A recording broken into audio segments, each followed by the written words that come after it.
Chapitre 1. Le bourdonnement. Le bourdonnement était un compagnon constant, un léger acouphène de l'âme. Ivy avait vécu avec toute sa vie cette étrange musique secrète qui émanait de chaque métamorphe qu'elle rencontrait. Ce n'était pas leur pensée. Pas exactement. C'était la résonance entre leur conscience humaine et la bête instinctive et ancienne qui vivait en eux. Une conversation sans mots, une harmonie entre les deux moitiés d'un seul être. Pour la plupart, c'était un simple vrombissement, un rythme régulier et prévisible de contentement, ou un bourdonnement saccadé d'agitation. Dans son petit coin de la meute de la Crète du Nord, où elle servait comme archiviste junior, le bourdonnement collectif de ses compagnons de meute était comme le doux vrombissement des abeilles dans une prairie d'été. Il était présent, mais facile à ignorer. Elle cataloguait des parchemins, reliait des tomes en cuir qui tombaient en ruine, et respirait l'odeur de la poussière et du temps, son secret précieusement gardé au fond de son cœur. Révéler à quiconque qu'elle pouvait entendre le dialogue le plus intime de leur existence lui semblait être une violation de l'ordre le plus sacré. C'était un don, supposait-elle, mais un don qui ressemblait plus à un fardeau, l'isolant dans un monde de secrets qu'elle n'était jamais censée connaître. Elle l'avait appris à ses dépens. Elle avait 8 ans, assise en tailleur sur le sol de la cuisine. Elle avait levé les yeux vers l'amie de sa mère, une femme gentille nommée Sarah, qui sentait toujours la cannelle. Et elle avait dit, très simplement, « Votre Louvre est si triste aujourd'hui. Les montagnes lui manquent. » Le visage de Sarah s'était vidé de toute couleur. Elle avait dévisagé Ivy comme si l'enfant avait plongé la main dans sa poitrine pour en arracher son cœur battant. Sarah était partie sans un mot. Et cette nuit-là, la mère d'Ivy, s'était agenouillée devant elle. Sa prise sur ses épaules était si forte qu'elle avait laissé des bleus. « Tu ne dois jamais parler de ce que tu entends », avait murmuré Marin, la résonance de sa propre louve frénétique et terrifiée. « Jamais, Ivy. Promets-le-moi. Ils auront peur de toi. Ils te détesteront pour ça. Tu dois apprendre à rester immobile. » Et Ivy avait donc appris. Elle pratiquait l'immobilité comme d'autres enfants pratiquaient leur première transformation. Elle avait entraîné son visage à devenir un masque d'une agréable neutralité. Elle répétait devant le miroir jusqu'à ce qu'aucun signe de reconnaissance, aucun sursaut involontaire face à une confession privée ne puisse la trahir. À l'adolescence, elle était devenue invisible. Non pas parce qu'elle était faible, mais parce qu'elle s'était rendue ainsi. Car voici la cruelle ironie de l'existence d'Ivy. Sa louve était tout sauf invisible. Quand elle se transformait, ce qu'elle faisait rarement et toujours seule, elle était magnifique. Sa louve était grande pour une femelle, puissamment bâtie.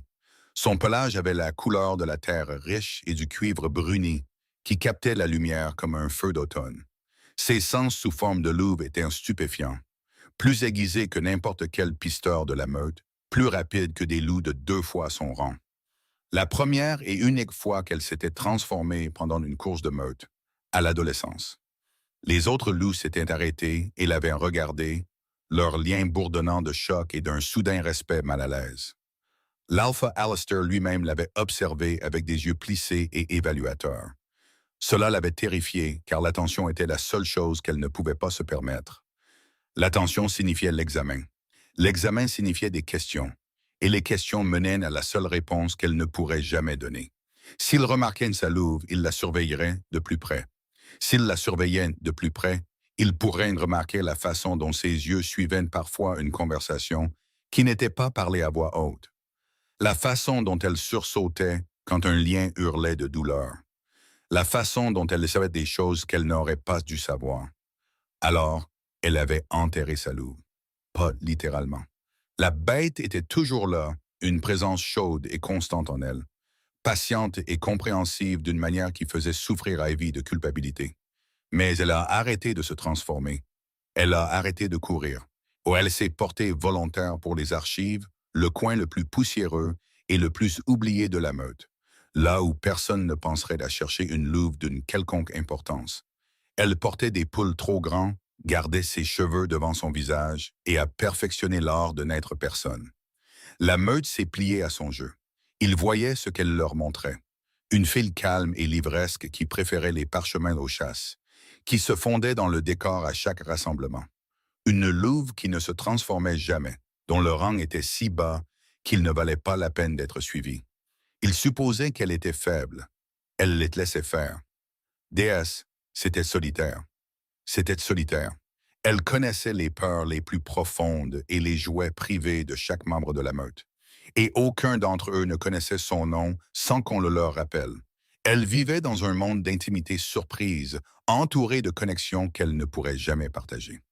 Sa louve supportait cela avec une dignité silencieuse qui lui faisait honte. Elle ne poussait jamais pour être libre, comme si elle comprenait que leur survie dépendait de leur silence.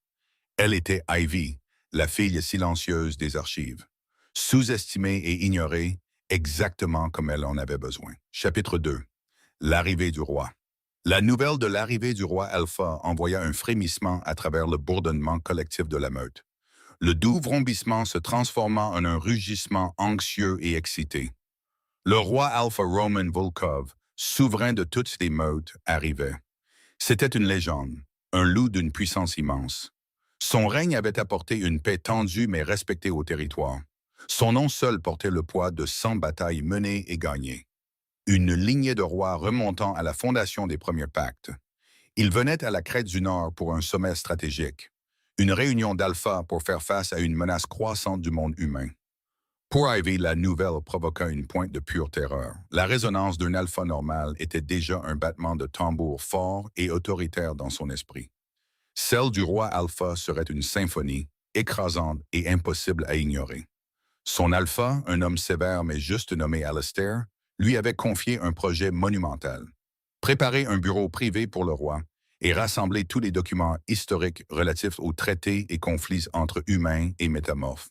Cela signifiait qu'elle serait à proximité de lui. Cela signifiait qu'elle serait exposée à la pleine force d'un pouvoir qu'elle ne pouvait même pas imaginer. Pendant des jours, elle travailla sans relâche, les mains tremblantes tandis qu'elle triait des parchemins fragiles. Elle organisa des parchemins sur les conflits territoriaux depuis l'aube des meutes.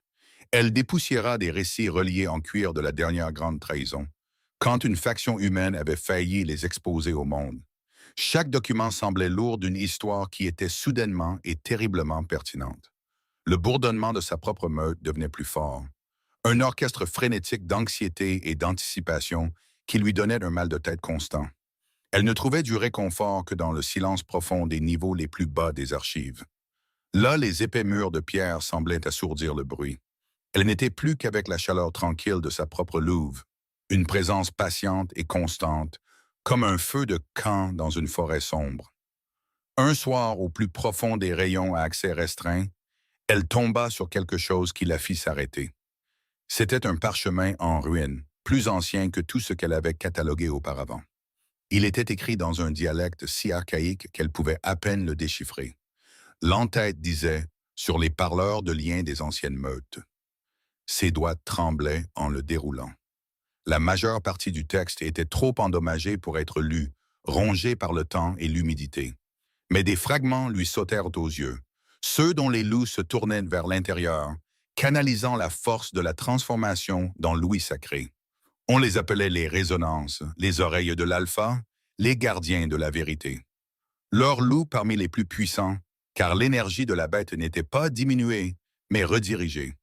Son souffle se coupa. Elle relut le fragment une deuxième fois, puis une troisième, le cœur battant à tout rompre. Résonance. Il y avait un nom pour ce qu'elle était. Elle n'était pas brisée. Elle n'était pas une aberration. Elle était quelque chose d'ancien, quelque chose qui avait existé auparavant, quelque chose qui avait un but. Le parchemin laissait entendre qu'il y en avait eu d'autres, beaucoup d'autres. Des loups dont les dons n'étaient pas physiques, mais psychiques, dont le pouvoir s'exprimait non pas par les crocs et les griffes, mais par la capacité d'entendre les vérités les plus profondes de leur espèce. Elle pressa le parchemin contre sa poitrine, des larmes lui piquant les yeux. Pour la première fois de sa vie, elle ne se sentait pas comme un monstre. Elle se sentait comme une découverte, mais il n'y avait pas de temps pour s'y attarder. Le roi arrivait demain et elle avait du travail à faire. Elle ne put dormir cette nuit-là. Les mots du parchemin tournaient dans son esprit comme une clé cherchant sa serrure. Résonance. Les oreilles de l'alpha, leur loup parmi les plus puissants. L'agitation grandit jusqu'à devenir une pression physique derrière ses côtes.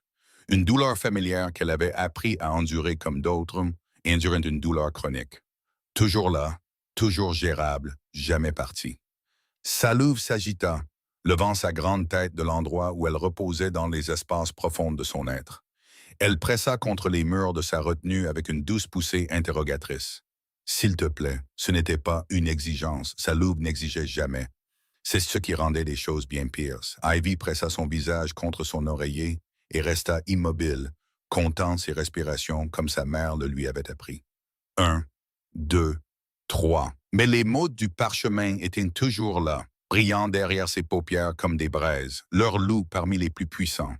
Toute sa vie, elle avait considéré son don comme quelque chose de séparé de sa louve. Louis dans une main, la bête dans l'autre, deux fardeaux sans lien qu'elle portait en parallèle. Mais si c'était la même chose, et si la louve qu'elle avait mise en cage était la source même du pouvoir qu'elle ne pouvait faire taire, la douleur s'intensifia. « S'il te plaît, murmura de nouveau la louve. Pas en colère, patiente, toujours si terriblement patiente. Comme un chien attendant près de la porte un maître qui ne rentre jamais à l'heure. Ça fait si longtemps, 43 jours. Ivy tenait le compte comme un prisonnier marque le mur. 43 jours depuis qu'elle s'était autorisée pour la dernière fois, la seule indulgence à laquelle elle ne pouvait pas totalement renoncer. La course de minuit. Elle se leva. Elle enfila des vêtements sombres, attacha ses cheveux et se glissa par l'entrée de service à la base du donjon. C'était celle que le personnel de cuisine utilisait pour les livraisons matinales, non surveillées et sans garde à cette heure. La forêt s'ouvrit devant elle comme une respiration retenue, sombre, vaste et en attente. Elle marcha jusqu'à ce que le donjon ne soit plus qu'une tache lointaine de lumière de torche à travers les arbres. Puis elle marcha plus loin, plus profondément dans la partie de la forêt où les vieux arbres étaient si denses que le clair de lune passait en fragments brisés. Là où aucune patrouille ne passait et où aucun membre de la meute ne s'aventurait. Son endroit, le seul coin du monde où elle pouvait être réelle. Elle s'arrêta dans une petite clairière entourée de pins anciens et ferma les yeux. La transformation vint comme l'eau rompant un barrage. C'était toujours comme ça. Les premières secondes étaient d'une agonie. Non pas parce que la transformation faisait mal, mais parce que le soulagement était si immense qu'il ressemblait à de la douleur. Ses os chantaient en s'allongeant et en se reformant. Des muscles qu'elle avait gardés en sommeil se gonflèrent de puissance, roulant sous un pelage de cuivre bruni et de terre riche qui ondulait sous le clair de lune fragmenté. Ses sens explosèrent vers l'extérieur. La forêt passa de sombre et silencieuse à une cathédrale flamboyante de sons, d'odeurs et de vie. Elle pouvait entendre le battement de cœur d'un lapin à 200 mètres de là. Elle pouvait sentir l'odeur minérale du ruisseau qui traversait la vallée à 1,5 km au nord. Le vent portait des histoires. Le mosque d'une horde de cerfs se déplaçant sur la crête Hête. L'ozone léger d'un orage se formant sur les montagnes. L'ancienne expiration moussue du sol de la forêt elle-même. Sa louve s'étira, chaque muscle s'étendant sur toute sa longueur. Ses griffes s'enfoncèrent dans la terre molle, avec une satisfaction si profonde qu'elle en était presque sacrée. Un son grave et roulant monta dans sa poitrine. Pas tout à fait un hurlement, pas tout à fait un ronronnement, mais quelque chose de privé et d'inarticulé. Le son d'une créature autorisée à exister. Elle courut, non pas pour fuir quelque chose, elle courut simplement à travers les arbres, par-dessus le ruisseau, jusqu'à la crête, et le long de sa ligne. Là où le vent était le plus fort et la lune la plus brillante. Elle courut jusqu'à ce que ses poumons brûlent d'air froid et que ses muscles chantent d'effort. Et le terrible poids écrasant d'être petite, immobile et silencieuse toute la journée, chaque jour, tomba comme une peau morte. Sa louve n'était pas une créature silencieuse.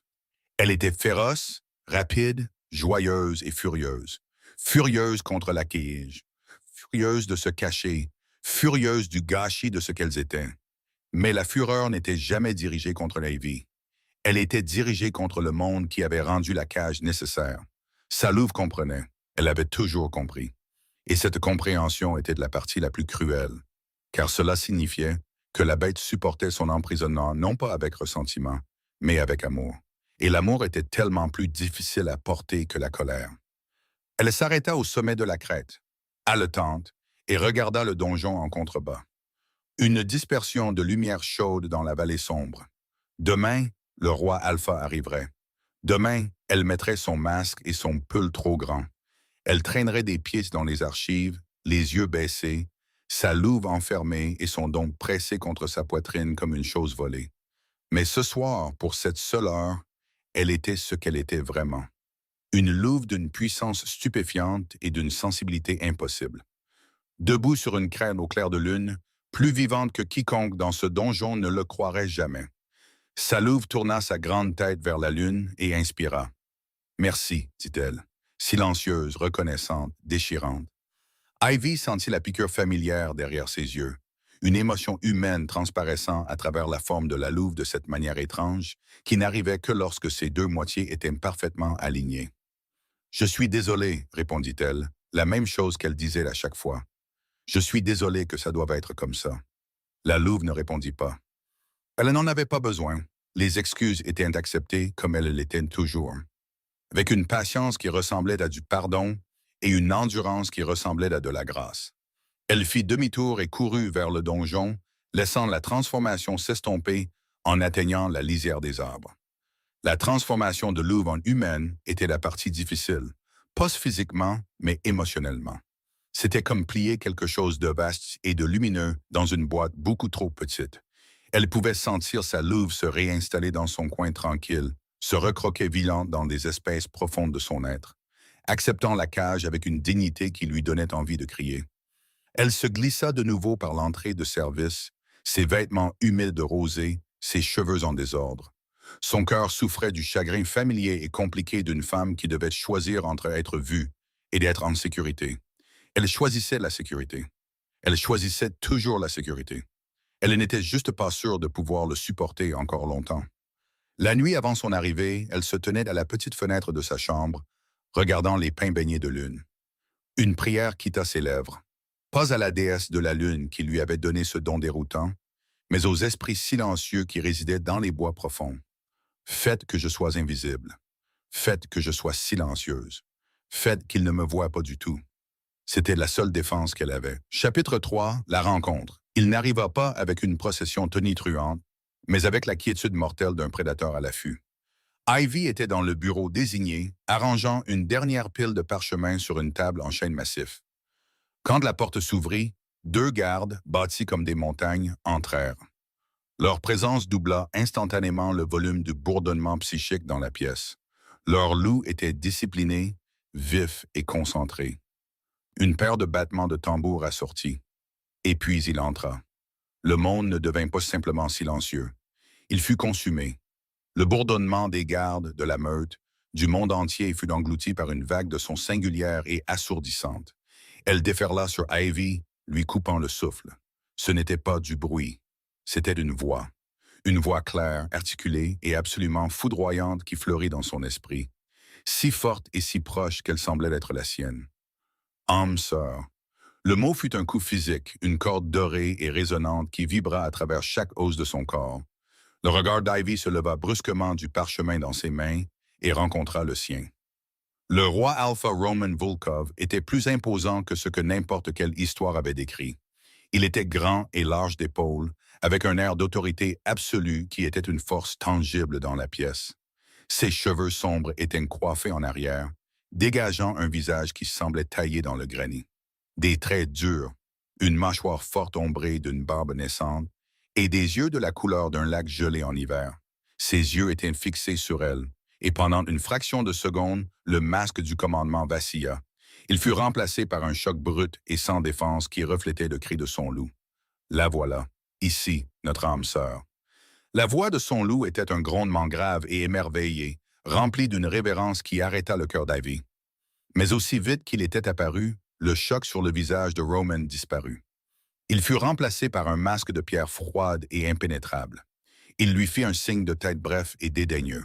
Ses yeux la balayèrent comme si elle n'était qu'un meuble de plus dans la pièce. « Tout est en ordre ?» demanda-t-il. Sa voix parlait un baryton profond, sec et impersonnel.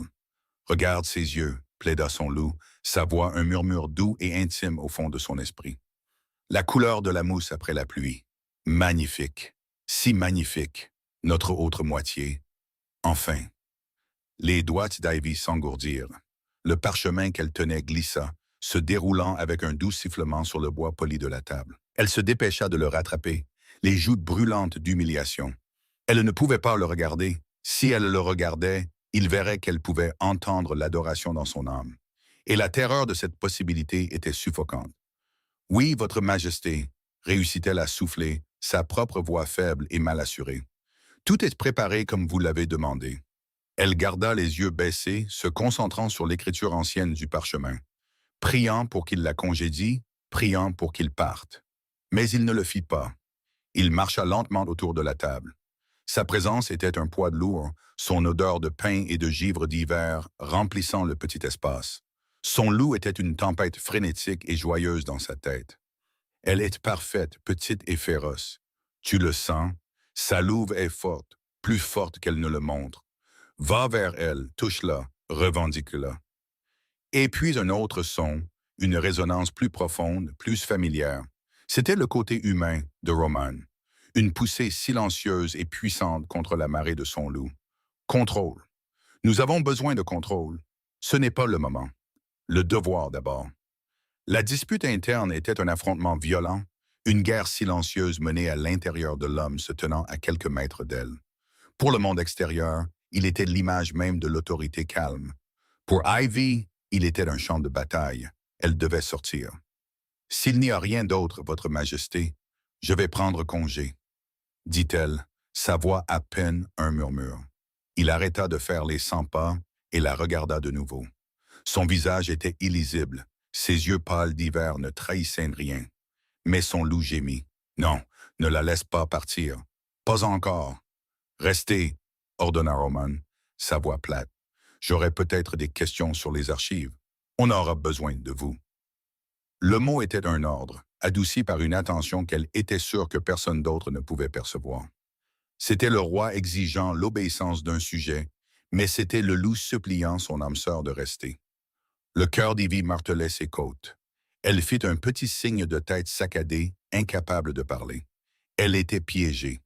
Piégée dans une pièce avec un roi qui la regardait avec indifférence et son loup qui la regardait avec une adoration absolue et bouleversante. Chapitre 4. Le Conseil. Les jours qui suivirent furent une forme de torture unique et exquise. Ivy était tenue d'assister aux réunions du Conseil du roi Alpha, une présence silencieuse dans une pièce crépitant de pouvoir et de tension. Elle était assise sur une petite chaise à l'écart, une collection de parchemins et de cartes à ses pieds, officiellement présente pour fournir un contexte historique à la crise actuelle. Officieusement, elle était prisonnière d'une conversation à sens unique qui la faisait lentement et irrévocablement tomber amoureuse. La menace à laquelle il faisait face était un journaliste humain nommé Drake Weatherhills. Il avait un site web, une collection de murmures et d'ombres, où il reconstituait la vérité de leur existence. Il écrivait sur des familles à la longévité anormale, sur des disparitions qui coïncidaient avec la pleine lune, sur des communautés isolées aux réflexes et à la force impossible. Tout était circonstanciel, mais c'était dangereusement proche de la vérité. Roman commandait la pièce avec une volonté de faire, sa voix un instrument d'autorité grave et constant. Il écoutait les rapports des autres alphas, son visage un masque sombre et illisible. Il était en tout point le roi, accablé et concentré. « Nous devons couper ses sources, déclara Roman, son regard balayant les chefs assemblés. Il obtient des informations trop spécifiques. Cela suggère une fuite, un traître. » Pendant que le roi parlait de stratégie et de trahison, son loup était une litanie constante et désespérée, entièrement dirigée vers Ivy. Elle a l'air pâle, s'inquiétait la voix du loup dans son esprit, un grondement chaud et concerné. Le stress est trop pour elle. Dis-lui de se reposer. Nous devrions l'éloigner de tout ça, la garder en sécurité. Ivy dut serrer les mains sur ses genoux pour les empêcher de trembler. Elle garda les yeux fixés sur le sol, prétendant être absorbée par le motif du tapis, tandis que son cœur souffrait d'une tendresse étrange et impossible. Un après-midi, lors d'un débat particulièrement tendu sur la manière de gérer Weasels, Ivy risqua un regard vers le roi. Il était penché en avant, les coudes sur la table, l'image même de la concentration. Mais pendant un instant fugace, ses yeux rencontrèrent des siens à travers la pièce. Son expression ne changea pas, mais la voix de son loup déferla. Une vague de désir pur et sans mélange qui la fit presque halter. Juste un mot, s'il te plaît, va vers elle. Les autres n'ont pas d'importance. Seulement elle. Le souffle d'Ivy se coupa. Elle vit le léger resserrement de sa mâchoire, la contraction infime de son poing sur la table. Elle assistait à sa lutte en temps réel. Elle pouvait entendre la réponse silencieuse de son côté humain, l'esprit du roi repoussant l'instinct primaire de la bête. Je ne peux pas. Le devoir avant le désir. Le destin de notre peuple repose sur mes épaules. Je ne peux pas me permettre une faiblesse. Pas maintenant. Le mot « faiblesse » fut un éclat de glace froid dans la poitrine d'Ivy. C'est ce qu'il pensait qu'elle était. Une faiblesse. La piqûre fut vive, même si elle entendit la réfutation immédiate et furieuse du loup. Elle n'est pas une faiblesse. Elle est une force. Elle est notre cœur. Comment peux-tu ne pas le voir? Ivy détourna rapidement le regard, le visage brûlant. Elle se sentait comme une indiscrète écoutant la plus privée des disputes. Elle tombait amoureuse d'une créature dévouée et passionnée qui n'existait que dans sa tête, tandis que l'homme auquel il appartenait la voyait comme un handicap. L'ironie était dévastatrice. Après la fin de la réunion, les alphas sortirent, leur propre bourdonnement intérieur, un désordre chaotique d'inquiétude et de colère. Ivy commença à rassembler ses parchemins, ses mouvements lents et délibérés, espérant passer inaperçus. Archiviste. La voix de Roman la stoppa net. Elle se tourna lentement. Il se tenait près de la fenêtre, regardant la forêt qui s'assombrissait. Il ne se tourna pas pour la regarder. Les parchemins sur les guerres des renégats. J'en aurais besoin ce soir. Une excuse, chanta son loup avec joie.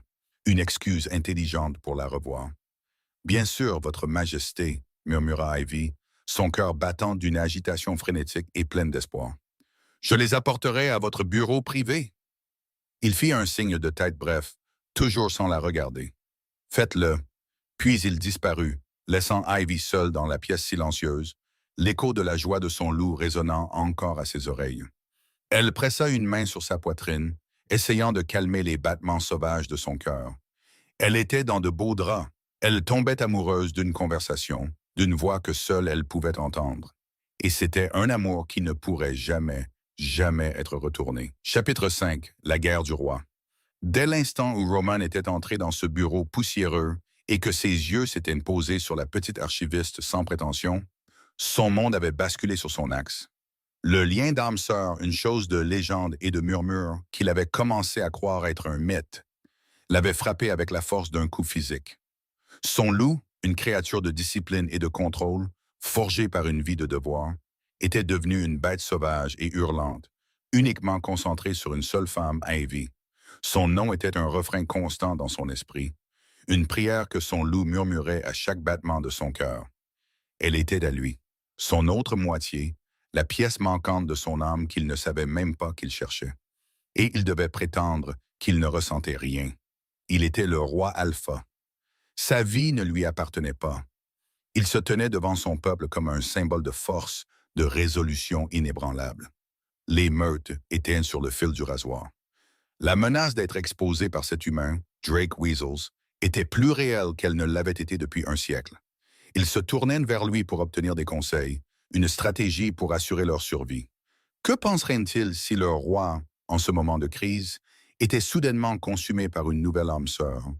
Une archiviste, une fille silencieuse et ordinaire d'une meute du Nord, sans statut politique, sans grande lignée de guerriers. Il la verrait comme une distraction. Ses ennemis, et il en avait beaucoup, la verraient comme une faiblesse, une vulnérabilité à exploiter. Il ne savait rien de sa louve. Elle l'avait si complètement cachée que même ses propres sens aiguisés l'apercevaient à peine. Une femelle de bas rang, sans conséquence, oubliable. Ce qui, s'il avait réfléchi clairement, aurait dû être son premier indice que quelque chose clochait. Le lien ne choisissait pas l'insignifiant. Et donc, il construisit un mur de glace autour de son cœur. Il se força à la regarder avec indifférence, à lui parler avec la formalité sèche qu'il utilisait pour tous ses sujets. Chaque fois qu'il le faisait, il avait l'impression de la trahir. Il voyait la lueur de blessure dans ses yeux verts mousse avant qu'elle ne détourne le regard. Et c'était un poignard dans ses propres entrailles. Son loup se déchaînait contre la supercherie. Tu es un imbécile, lui grognait-il pendant les longues nuits sans sommeil. Tu la repousses, notre âme sœur, tu la blesses, tu nous blesses. Roman arpentait ses appartements, la dispute un enfer circulaire et silencieux. C'est pour sa propre protection, résonnait-il, les mots sonnant creux même à ses propres oreilles. Si mes ennemis voient à quel point elle compte pour moi, ils l'utiliseront pour m'atteindre. Je ne peux pas risquer sa vie. Protège-la en la revendiquant, rétorquait le loup. Sa logique était d'une simplicité exaspérante. Place-la à tes côtés. Laisse le monde voir qu'elle est l'âme sœur du roi. Personne n'osera la toucher. Il savait que son loup avait raison sur un plan primal. Mais le monde de la politique des meutes n'était pas simple. C'était un paysage perfide d'ambition et de vieille rancune. Revendiquer Ivy maintenant, si soudainement, inviterait des défis et un examen qu'il ne pouvait pas se permettre. Il avait besoin d'une stratégie. Il devait d'abord neutraliser la menace de Weasels, sécuriser sa position, et ensuite il pourrait aller la voir. Il pourrait expliquer. Il pourrait enfin s'autoriser à ressentir la joie stupéfiante et terrifiante du lien. Mais attendre était une agonie. Il trouvait des excuses pour la garder près de lui. Les parchemins, les cartes, ses connaissances historiques, tous des besoins légitimes. Mais c'était aussi de minces prétextes pour l'avoir dans la même pièce, pour respirer le même air, pour capter son parfum léger et subtil de vieux papier et d'herbes sauvages. Ce fut son bêta, Declan, qui dit finalement ce que personne d'autre n'osait dire. « Vous avez demandé l'archiviste pour chaque session cette semaine ?» dit Declan doucement, se mettant à sa hauteur après une réunion du conseil. Son ton était soigneusement neutre. Les gens commencent à remarquer. La mâchoire de Roman se serra. Son loup hurla de protestation, mais le roi savait que Declan avait raison. Il était imprudent. « Réaffectez-la » dit Roman, chaque mot lui coûtant quelque chose de vital.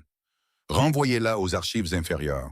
On n'a plus besoin d'elle au conseil. » Declan l'étudia un moment, quelque chose vacillant dans les yeux de son bêta. De la compréhension peut-être, ou de la pitié. Puis il hocha la tête et s'éloigna. Ce soir-là, Ivy reçut l'avis. Roman, depuis ses appartements au-dessus, n'entendit rien. Mais il sentit un léger tremblement le long du lien, un frémissement de blessure rapidement réprimé. Il pressa son poing contre sa poitrine, comme s'il pouvait contenir la douleur. Il l'observa de l'autre côté de la table du conseil pendant les sessions restantes où elle était encore autorisée. Sa diligence silencieuse contrastait vivement avec les postures agressives des alphas autour d'elle. Elle était comme une fleur sauvage, délicate et rare poussant à l'ombre de pics déchiquetés. Il désirait ardemment aller vers elle, lisser la ride d'inquiétude sur son front, lui dire que tout irait bien, qu'il brûlerait le monde pour la garder en sécurité. Au lieu de cela, il maintint sa façade froide, un roi fait de pierre, tandis qu'à l'intérieur, son âme était une tempête déchaînée d'amour désespéré et protecteur.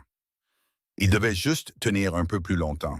Il priait la déesse qu'elle comprenne, qu'elle ne le déteste pas, au moment où il serait enfin libre d'être à elle. Il n'avait aucun moyen de savoir qu'elle écoutait déjà chaque battement torturé de son cœur. Chapitre 6. La sphère de confinement.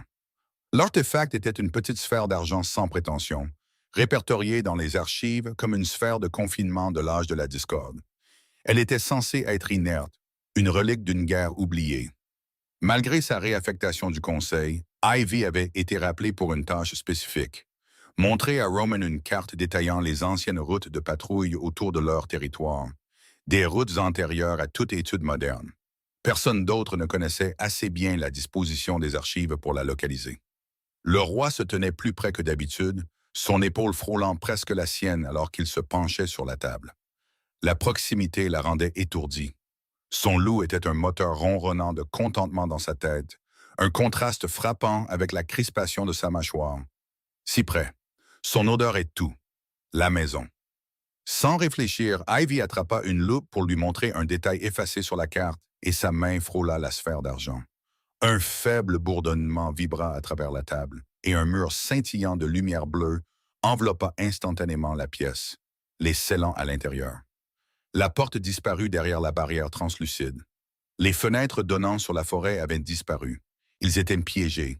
Mais quelque chose d'autre se produisit qui coupa le souffle d'Ivy. La sphère ne se contenta pas de sceller la pièce. Elle amortit toute résonance psychique de l'extérieur. Le bourdonnement des gardes, de la meute, du monde entier au-delà des murs bleus devint totalement, complètement silencieux. Pour la première fois de la vie d'Ivy, la seule résonance qu'elle pouvait entendre était celle de Roman. C'était comme passer d'un marché bondé à une cathédrale. La voix de son loup, qui rivalisait habituellement avec une centaine d'autres sons, était soudainement cristalline, intime, dévastatrice dans sa clarté. Chaque nuance, chaque ombre d'émotion était mise à nu. Seule avec elle, enfin seule, la déesse nous a bénis. Qu'est-ce que c'était? La voix de Roman était vive, instantanément en alerte. Il se redressa, son corps se tendant alors qu'il scrutait les murs scintillants de leur prison. La sphère de confinement souffla Ivy, les yeux écarquillés. Elle est censée être dormante. J'ai dû l'activer. Roman arpenta le périmètre de la petite pièce, sa main pressée contre le champ bleu bourdonnant. C'était solide, inflexible. Y a-t-il un moyen de la désactiver? Demanda-t-il en se tournant vers elle. La pièce semblait soudainement minuscule, chargée de sa présence. Son odeur de pain et d'hiver était partout, un nuage enivrant qui rendait la réflexion difficile. Ivy se creusa la cervelle, essayant de se souvenir du texte qu'elle avait lu sur les sphères. Elles étaient utilisées pour contenir les mages renégats pendant les anciennes guerres, expliqua-t-elle, sa voix tremblant légèrement. Elles s'effondrent lorsque leur source d'énergie est épuisée ou elles peuvent être démantelées de l'extérieur. Mais personne n'a utilisé cette magie depuis des siècles. Alors nous attendons, dit-elle, les mots un faible grognement. Il n'était pas un homme qui appréciait d'être impuissant. Il commença à faire les 100 pas, l'énergie contenue de sa forme puissante faisant vibrer l'air même. Son loup, cependant, était au paradis. « Elle a peur! Réconforte-la! Va vers elle! » Roman arrêta de faire les 100 pas et regarda Ivy. Elle se tenait figée près de la table, le visage pâle. Il vit sa peur et sa propre frustration s'adoucit. « Je devrais garder mes distances, » insista l'esprit du roi. « C'est inapproprié. »« Elle est notre âme sœur, » rugit le loup en retour. « Il n'y a rien d'inapproprié à réconforter ce qui est à nous. » Il fit un pas hésitant vers elle, puis s'arrêta. Il était déchiré. Le silence s'étira entre eux. Pas le silence oppressant d'étrangers, mais quelque chose de plus chargé, de plus dangereux. Sans le bruit du monde extérieur pour se cacher, ils n'étaient que 2 personnes dans une très petite pièce. « Les routes ici » commença Ivy, la voix tremblante, essayant de combler le vide. Elle se retourna vers la carte, faisant semblant de l'étudier. Elle montre des chemins qui traversent ce qui est maintenant considéré comme un territoire humain. Peut-être que Weasels utilise l'un de ces chemins oubliés pour obtenir ces informations. Elle divaguait. Elle le savait. Elle essayait juste d'ignorer le hurlement joyeux de son loup, rendu insupportablement intime par le champ d'amortissement de la sphère. Roman se rapprocha, attiré par la carte ou attiré par elle. Elle ne pouvait pas le dire. Il se pencha sur la table à côté d'elle, assez près pour que la chaleur de son corps soit une fournaise contre son flanc. « Montrez-moi, dit-il, sa voix plus basse maintenant, plus rauque, moins roi, plus homme. » Alors qu'elle pointait une ligne faible sur le parchemin, sa main frôla accidentellement la sienne. Le contact fut d'un éclair, une secousse d'énergie pure qui remonta son bras, et elle entendit un grognement possessif et triomphant résonner dans son crâne. Mienne. Mais quelque chose d'autre se produisit, quelque chose qui n'était jamais arrivé auparavant. La secousse ne voyagea pas seulement vers l'intérieur, elle voyagea vers l'extérieur. Un éclair d'émotion, son choc, son désir, une bouffée de chaleur qu'elle ne put contenir, déferla à travers le lien dans la direction opposée, vers lui. Roman sursauta, sa main se contracta. Il pressa sa paume à plat contre sa poitrine, son front se plissant de confusion, ses yeux pâles de glace soudainement flous. Qu'est-ce que c'était? Son loup s'agita, alerte, confus mais ravi. « Tu as senti ça? » Elle. Roman retira brusquement sa main comme s'il s'était brûlé, sa mâchoire se resserrant jusqu'à ce qu'un muscle saute. Il fit un pas brusque en arrière, mettant la table entre eux comme un bouclier. Le cœur d'Ivy battait si fort qu'elle était certaine qu'il pouvait l'entendre. Elle avait poussé quelque chose à travers le lien. Elle ne l'avait pas fait exprès, mais c'était arrivé. Une fissure dans le miroir sans teint derrière lequel elle avait vécu toute sa vie. Le rejet silencieux était douloureux, mais maintenant il était superposé à quelque chose de nouveau. Elle pouvait entendre le gémissement blessé de son loup, oui, mais elle sentait aussi l'écho de ses propres émotions lui revenir à travers le lien, comme si elle avait jeté une pierre dans un puits et l'avait entendu toucher l'air. Le lien n'était pas seulement un appareil d'écoute, c'était un canal. Ils passèrent les 2 heures suivantes dans une danse prudente et fragile de conversation sur les archives, sur les anciennes guerres, sur la magie étrange de la sphère qui les entourait. Roman l'interrogea sur les routes de patrouille, et elle répondit avec une connaissance qui le surprit clairement. Il l'interrogea sur la grande trahison, et elle récita de mémoire des détails qui le firent se pencher en avant avec un intérêt sincère. Le roi momentanément oublié dans la curiosité de l'érudit. Pendant un bref moment scintillant, ils n'étaient que deux personnes qui parlaient, et c'était la chose la plus proche du bonheur qu'Avy ait ressenti depuis des années. Puis la lumière bleue de la sphère vacilla, pulsa et s'effondra avec un doux soupir musical. Le monde se précipita de nouveau. Le bourdonnement des gardes devant la porte, la résonance lointaine de la meute, le bruit de la réalité reprenant son territoire. Les gardes firent éruption, alarmés. Le masque de Roman se remit en place avec un claquement presque audible. Un dysfonctionnement, dit-il froidement, s'éloignant d'elle. L'archiviste s'en occupera. Nous avons terminé ici. Il sortit d'un pas rapide sans se retourner. Mais son loup, même à travers la cacophonie restaurée du donjon, murmura une dernière chose avant que la distance n'avale le son. Souviens-toi de ce que tu as ressenti. Souviens-toi de sa chaleur. Elle nous a tendu la main. Elle l'a fait. Cette nuit-là, seule dans sa chambre, Ivy s'assit sur le bord de son lit et regarda ses mains. Elle pensa à l'éclair d'émotion qui avait voyagé à travers le lien, à la façon dont Roman avait sursauté, à la façon dont son loup s'était agité avec un plaisir confus. Avec hésitation, prudemment, elle ferma les yeux et tendit la main vers le fil d'or du lien. Elle ne poussa pas fort, juste un murmure, une lueur de chaleur, le contact le plus doux qu'elle pouvait gérer. Loin au-dessus d'elle, elle sentit un faible mouvement. Le loup de Roman, somnolent et agité, leva la tête. Elle se retira immédiatement, le cœur battant la chamade. Mais elle savait maintenant. Le lien fonctionnait dans les deux sens. Elle ne savait juste pas encore à quel point elle en aurait désespérément besoin. Chapitre 7. La dissonance. La situation avec Drake Weasels devenait hors de contrôle. Son blog, autrefois un site de conspiration marginal, était maintenant cité par des médias plus grand public. Son dernier article était le plus dommageable à ce jour. Une photographie granuleuse prise au téléobjectif d'un jeune homme en pleine transformation, ses os tordus, son visage un masque d'agonie. La photo était une fabrication évidente, un faux habillement manipulé, mais elle était assez convaincante pour provoquer une panique généralisée parmi les meutes. Le monde humain se rapprochait plus que jamais de la vérité. C'est une déclaration de guerre, grogna l'Alpha Marcus de la meute de Silver Creek, frappant du poing sur la table du conseil. C'était un loup grand et fanfaron, avec une réputation d'agressivité. Nous devrions trouver cet humain et le faire taire définitivement.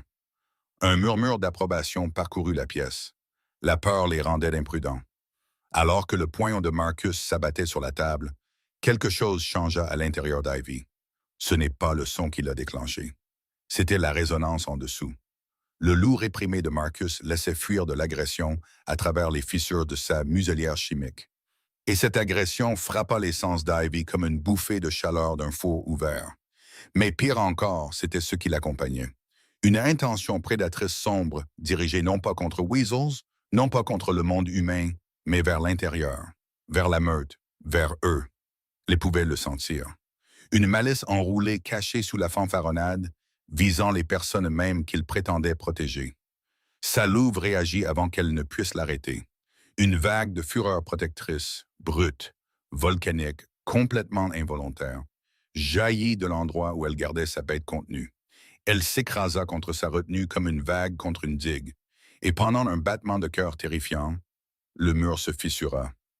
Elle sentit la chaleur inonder ses yeux. Le changement dans sa vision fut instantané. La pièce devint plus nette, les couleurs s'aplatirent, les contours se durcirent avec une clarté prédatrice. Le monde ressemblait à ce qu'il était quand elle était sous forme de louve. Vif, précis, Dangereux. Or, ses yeux avaient une brillée d'or. Ivy baissa le regard vers le sol si vite qu'elle faillit se faire un torticolis. Elle pressa ses mains à plat contre ses cuisses, les ongles s'enfonçant dans le tissu de sa robe. Chaque muscle de son corps se raidit alors qu'elle combattait pour refouler la vague. Son cœur battait à tout rompre contre ses côtes, une sueur froide perlant le long de sa colonne vertébrale. Non, pas ici, pas maintenant. Sa louve grogna de frustration, tirant sur sa laisse. Il est dangereux, gronda-t-elle, sa voix basse et urgente. C'était la première fois qu'Ivy entendait sa propre louve parler avec une telle force depuis des mois. Il veut du mal, laisse-moi sortir, laisse-moi les protéger. Je ne peux pas, rétorqua Ivy, la dispute interne se déroulant en l'espace de quelques battements de cœur. S'ils me voient, si quelqu'un voit, ils sont en danger et tu te caches. Je nous protège. Tu te protèges toi-même, il y a une différence. L'accusation la frappa comme une gifle. Le souffle d'Ivy se bloqua. Sa louve ne lui avait jamais parlé comme ça auparavant. Jamais avec cette pointe acérée de déception frustrée. La bête s'adoucit immédiatement, comme si elle regrettait son emportement, mais les mots restèrent en suspendu entre elles comme de la fumée.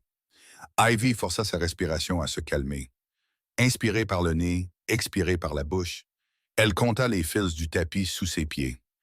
18 par pouce, un tissage serré, un savoir-faire montari, s'ancrant dans le banal, jusqu'à ce que l'or se retire de sa vision et que le monde retrouve sa palette humaine normale et atténuée. 3 secondes. L'épisode entier avait duré peut-être 3 secondes. Elle risqua un coup d'œil autour de la pièce. Les alphas étaient concentrés sur Marcus, sur la dispute, sur la crise. Personne ne regardait l'archiviste dans le coin. Personne n'avait vu, sauf que son regard s'accrocha à Cale. La maîtresse espionne observait la pièce avec sa vigilance habituelle aux yeux perçants, mais pendant une fraction de seconde, ses yeux se tournèrent vers Ivy. Il y avait quelque chose dans ce regard.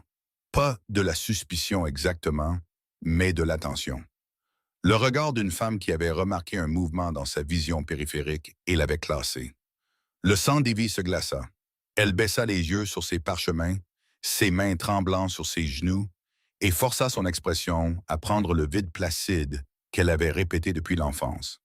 Rien à voir ici, juste la tranquille archiviste submergée par une pièce pleine d'alpha en colère. Parfaitement normal, parfaitement inoffensif. À l'intérieur, sa louve faisait les 100 pas en cercle serré et agité, son emportement précédent remplacé par un silence tendu et vigilant.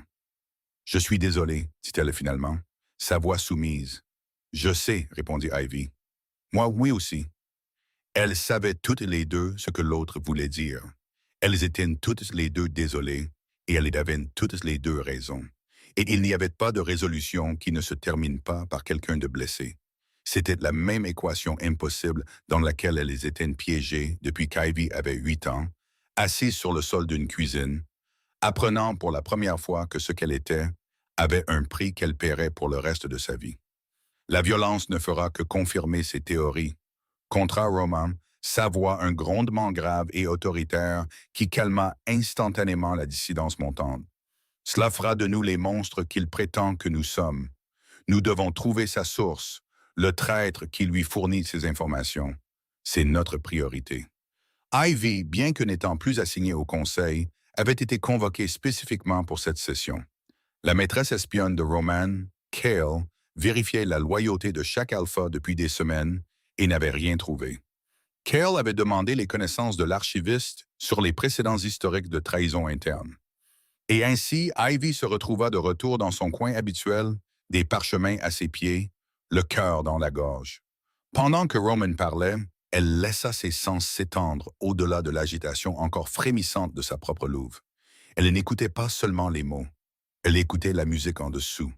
Le bourdonnement de la pièce était une cacophonie de peur, de colère et de désespoir. Les liens entre les alphas et leurs loups étaient tendus, déchiquetés par l'anxiété. Elle se concentra, dépassant le bruit général, à la recherche d'une seule note discordante. Elle avait appris au fil des ans que les mensonges avaient une texture spécifique. Quand un métamorphe mentait, son esprit humain et son âme de loup n'étaient pas alignés.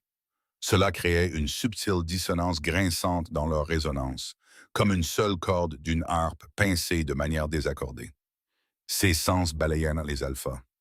Alistair, son propre alpha, était un rythme régulier et inquiet. Les autres étaient à peu près les mêmes, leur tumulte intérieur bruyant mais honnête. Puis son attention se posa sur l'Alpha Marcus. Au début, elle faillit le manquer. La résonance de son lien était étrangement atténuée, aplatie d'une manière qui semblait anormale, comme si quelque chose amortissait la voix naturelle de son loup. Elle poussa plus fort, s'efforçant d'entendre au-delà de la suppression. Et c'était là. Un scintillement faible mais indubitable de tromperie, une vacillation dans l'harmonie de son lien, une dissonance si subtile qu'elle aurait été invisible pour tout auditeur normal, cachée sous une couche de calme artificiel. Il utilisait quelque chose pour le masquer, réalisa-t-elle. Une herbe, un artefact, quelque chose qui atténuait la dissidence de son loup. C'est pourquoi les contrôles de loyauté de Cale n'avaient rien trouvé. Quelles que soient les méthodes qu'ils utilisaient, ils ne pouvaient pas pénétrer la suppression. Mais Ivy le pouvait. Nous devons agir maintenant, avant qu'il ne nous expose tous, déclara Marcus, sa voix pleine d'une fureur vertueuse. Mais la résonance en dessous était fausse. C'était une performance soigneusement construite. La colère était réelle, mais sa source n'était pas ce qu'il prétendait. C'était une couverture pour autre chose, quelque chose de calculateur, quelque chose de perfide. Une terreur froide envahit Ivy. Marcus, un alpha respecté. Cela semblait impossible, mais la dissonance était là. Une note aigre dans la symphonie du conseil. Il était le traître, elle en était sûre. Son cœur martelait sa poitrine. Elle devait le dire à Roman. Mais comment? Votre Majesté. Je sais que l'Alpha Marcus est le traître parce que son âme sonne comme un mensonge. Il la croirait folle. Il l'enfermerait. Elle jeta un coup d'œil à Roman. Il observait Marcus, les yeux plissés en pleine réflexion, pesant clairement les paroles agressives de l'Alpha. Roman était vif, mais il ne pouvait pas entendre ce qu'elle entendait. Seule elle pouvait identifier le mensonge avec une certitude absolue. Pour la première fois de sa vie, son secret, son fardeau, ressemblait à toute autre chose. C'était comme une arme, un outil, une clé qui pourrait tous les sauver. Le poids de cette prise de conscience était écrasant. Pour sauver les meutes, pour protéger l'homme dont elle tombait amoureuse, elle devrait s'exposer.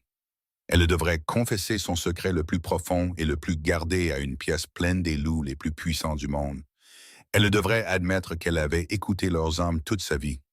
La pensée la terrifiait plus que n'importe quel journaliste humain. Chapitre 8. Le jardin et la note. Après la réunion, Ivy vit Roman marcher seul dans les jardins, le poids de sa couronne évident dans l'affaissement de ses épaules.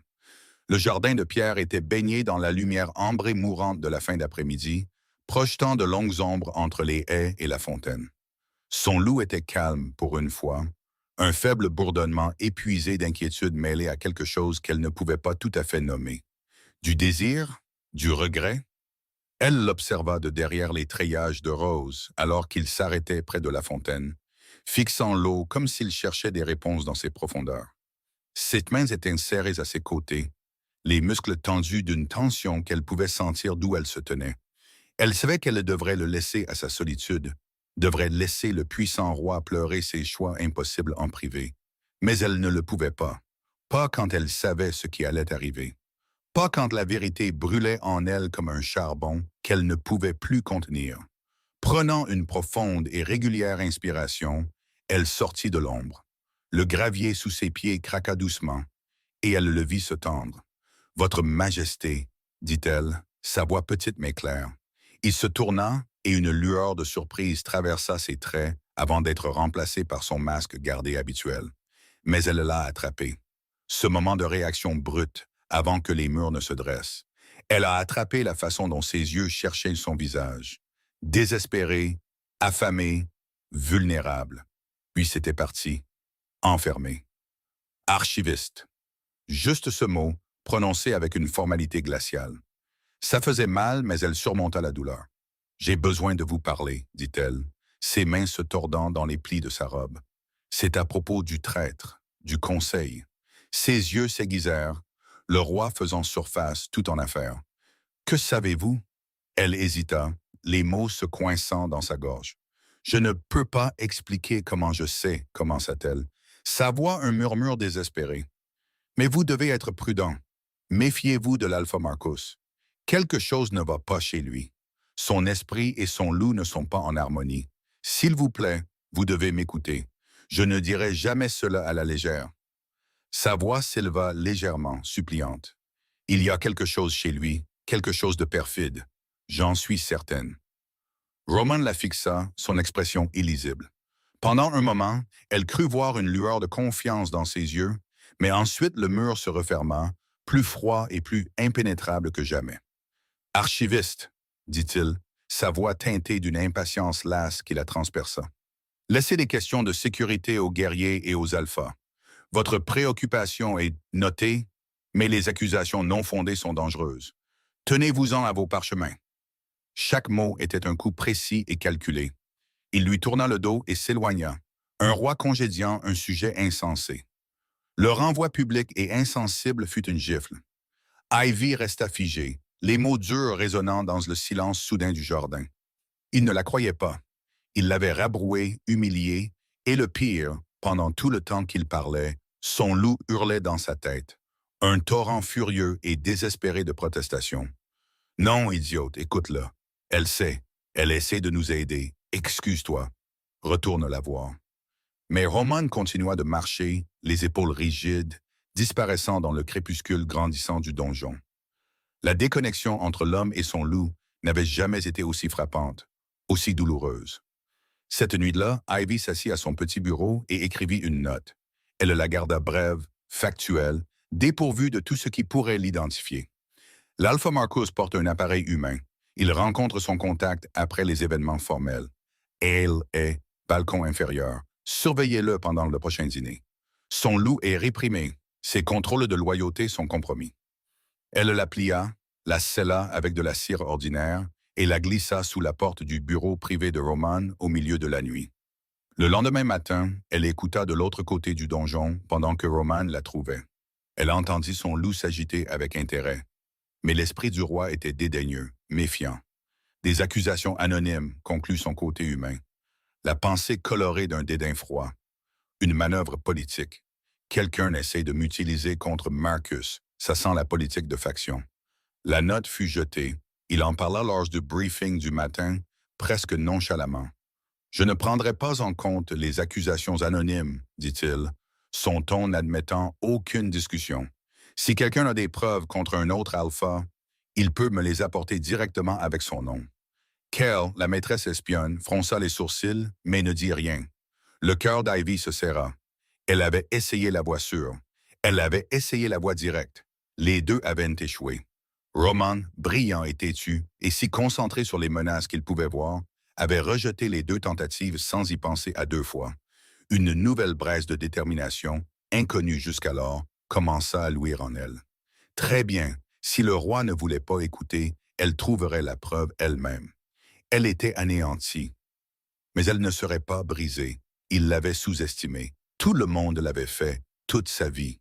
Il voyait une archiviste silencieuse. Il ne voyait pas la louve qui brûlait d'en dessous, ni la résilience forgée dans une vie de solitude, ni la force née de porter un secret qui briserait une personne moins forte. Elle trouverait une preuve que même un roi têtu ne pourrait ignorer. Chapitre 9. La confession à travers le plancher. Alors que la lune montait haut dans le ciel, projetant une lumière argentée sur son plancher, Ivy s'assit près de sa fenêtre et écouta. Le bourdonnement ambiant du donjon était un murmure bas et agité, le contentement endormi des gardes installés à leur poste, la paix dormante d'un donjon la nuit. Elle se concentra, dépassant tout cela, cherchant la seule résonance qu'elle désirait, celle qui faisait bégayer son cœur, celle qui hantait ses rêves et ses voies de veille. Elle la trouva. Roman. Il était dans ses appartements, directement au-dessus des siens. Elle pouvait l'entendre faire les 100 pas, les pas lourds et mesurés d'un prédateur en cage, piégé par son propre sens du devoir et de l'honneur. D'avant en arrière, d'avant en arrière. Le motif était angoissé. Le lien entre eux, aminci par la distance mais toujours incassable, portait le son de son âme directement à la sienne. C'était comme un fil de lumière doré les reliant dans l'obscurité. Son loup ne hurlait plus de rage, mais gémissait. Un son bas et plaintif de regret profond et de désir qui fit haïter Ivy. Nous l'avons blessé. Nous l'avons repoussé. Notre âme sœur. Ces trois mots, notre âme sœur, le son était si plein de douleur qu'il fit souffrir le propre cœur d'Ivy. Une empathie si intense qu'elle était physique. Elle pressa sa main sur sa poitrine, sentant le battement synchronisé de son cœur avec le sien. Elle entendit le grincement d'une chaise alors qu'il s'asseyait enfin, le léger tintement de verre alors qu'il versait quelque chose.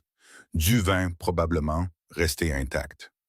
Un long silence s'étira entre eux, rempli seulement des sons lointains de la forêt au-delà des murs de pierre. Et puis, à travers le lien, elle entendit la voix du loup. Plus calme maintenant, un murmure désespéré et profond qui semblait venir des profondeurs même de son être. C'est elle. Juste ces trois mots, mais ils contenaient des siècles de désir, de reconnaissance, de justesse. Un temps de silence suivit. Un silence si profond qu'il semblait que le monde retenait son souffle. L'univers entier s'arrêta, attendant. Et puis, pour la première fois de toutes les nuits où elle avait écouté leur guerre interne, le côté humain de Roman ne repoussa pas. Il n'argumenta pas. Il ne récita pas le devoir, l'honneur ou le sacrifice. Il se rendit complètement. Elle entendit sa voix, non pas à travers le lien, mais un faible son réel filtrant à travers le plancher. Pas le ton autoritaire d'un roi, pas la formalité sèche qu'il utilisait avec elle. C'était quelque chose de brut, de réel et de complètement brisé. Une confession prononcée à voix haute dans l'obscurité de sa chambre solitaire, destinée à personne d'autre que la nuit d'elle-même. Je sais. Ivy allaita, plaquant une main sur sa bouche. Il savait. Il avait toujours su. Ce n'était pas seulement son loup, c'était lui, le roi lui-même. Toute la froideur, toute la distance, c'était un bouclier. Non pas pour la tenir à l'écart, mais pour la protéger. À ce moment, en entendant sa confession murmurée, son cœur brisé commença à se réparer. La douleur de son rejet fut balayée par un raz-de-marée de compréhension. Il ne la rejetait pas. Il se battait pour elle de la seule manière qu'il connaissait. Et elle se battrait pour lui aussi. Avec une nouvelle résolution, elle se leva. Le roi était peut-être lié par le devoir, mais elle ne l'était pas. Elle n'était qu'une archiviste silencieuse. Personne ne la soupçonnerait jamais. Et c'était son plus grand avantage. Chapitre 10. La chasse. Le plan d'Ivy était méthodique, né non seulement du désespoir, mais du même esprit méticuleux qui avait organisé un siècle d'archives par sujet, date et références croisées. Si Roman était un roi piégé dans une cage de politique, elle serait son agent invisible, un fantôme se déplaçant à travers les fissures qu'il ne pouvait pas franchir. Son don était son guide. Elle passa la journée suivante dans un état de conscience accru, parcourant les couloirs du donjon, non pas comme une archiviste, mais comme une espionne. Elle garda la tête baissée, son expression placide, le même masque qu'elle portait depuis ses 8 ans. Pendant ce temps, ses sens étaient tendus, écoutant la musique intérieure de tous ceux qu'elle croisait. Elle devait isoler Marcus, le surprendre dans un moment de faiblesse. D'abord, elle retourna aux archives. La vieille carte des routes de patrouille qu'elle avait étudiée avec Roman avait titillé quelque chose dans sa mémoire. Elle les sortit, les étalant sur son petit bureau, et croisa le territoire de Silver Creek de Marcus avec le réseau de chemins oubliés. C'était là. Silver Creek bordait une région que les cartes marquaient comme des terres contestées, une zone neutre qui était un territoire humain depuis des siècles. Et traversant directement cette zone, invisible sur toute étude moderne, se trouvait un ancien sentier de messagers qui reliait les terres de la Meute à une colonie humaine maintenant connue sous le nom de Millbrook. Millbrook, la même ville répertoriée dans les métadonnées du blog de Drake Weasels comme sa base d'opération enregistrée. Ivy l'avait remarqué des semaines auparavant en faisant des recherches sur le journaliste pour le conseil. Un sentier oublié allant du territoire de Marcus directement à la porte de Weasels. Circonstanciel, mais le schéma se dessinait. Elle trouva son opportunité ce soir-là. Un dîner formel était organisé, une affaire tendue et sombre destinée à projeter une image d'unité que personne ne ressentait vraiment. Ivy, ses fonctions officielles depuis longtemps reléguées aux archives inférieures, dut demander une petite faveur à une servante de cuisine pour accéder à la salle. Elle proposa d'aider à servir, et personne ne questionna une fille silencieuse se portant volontaire pour un travail supplémentaire. Elle se déplaça avec une efficacité silencieuse entre les tables, remplissant les gobelets et débarrassant les assiettes, ses yeux et ses oreilles ouverts. Elle s'approcha de la table d'honneur où Marcus était assis à côté d'un autre alpha, riant d'une blague sinistre. Alors qu'elle se penchait pour remplir son gobelet, elle concentra toute son attention sur lui. La dissonance était plus forte ce soir, un bourdonnement aigu et laid sous sa façade bruyante. Ce qu'il utilisait pour réprimer son loup s'amenuisait. Elle pouvait sentir la bête en dessous, arpentant avec agitation, confuse et en colère d'être muselée. Il était nerveux. Il préparait quelque chose. Après le dîner, les alphas se dispersèrent. Ivy regarda Marcus s'éclipser, non pas vers ses quartiers assignés, mais vers l'aile est, exactement comme elle l'avait écrit dans la note anonyme que Roman avait ignorée. Le cœur battant, Ivy suivit à distance, se tenant dans l'ombre des couloirs de pierre. Elle devait avoir une preuve. Oh. Une preuve physique, réelle, indéniable. Elle se plaqua contre la pierre froide, jetant un coup d'œil au coin d'une arcade. Marcus était là, sur le balcon inférieur, le dos tourné. Il sortit quelque chose de sa poche, petit, élégant, sans équivoque. Un téléphone prépayé. Le sang d'Ivy se glaça. Elle le regarda taper un bref message, ses pouces se déplaçant rapidement sur l'écran.